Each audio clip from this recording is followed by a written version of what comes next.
Senator Tabitha Mutinda, na nashukuru Wakenya wote ambao walisaidia. Courtesy of MP Honorable Caleb Mulei. Motise Mule. Nataka kusema God bless you so much for blessing this family. Ni familia ambao walikuwa wanatamani sana wasome kama watoto wengine, hawakuwa na uwezo. Ni familia ambao walitamani uende shule ama hata kuwa na vitu kama watu wengine, lakini hawakuwa nao. Kupitia your support, najua yeye atafuti kura Nairobi, but hao wametoka Nairobi wamekuja hapa na wamewapokea kwa upendo. Watu wa Todosta Uniforms wametupatia pia socks. Halo.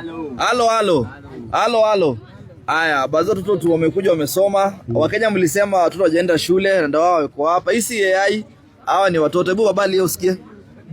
Unasikia hii si AI. Wanaenda shule. Najua watu wanasema hizi pia ni vipindi.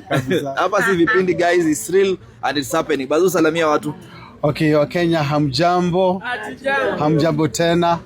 Najua nyinyi wote Kenyans mlitamani sana kujua mwisho ya hawa watoto vile watakavyo ingia shule imetimia.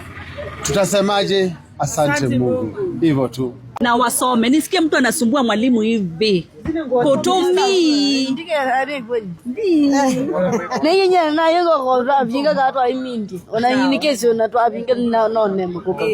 Aya tudi yutu kadho yato. Izi ziara jua. Ni si bata. Bata shoes.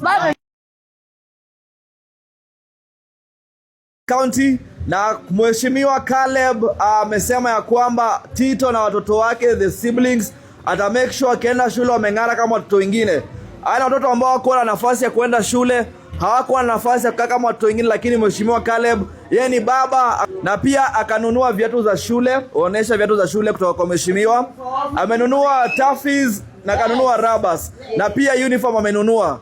Mheshimiwa Caleb, Mungu akubariki sana, na ila wote ambao naomba wananchi tafadhali waweze kukupatia.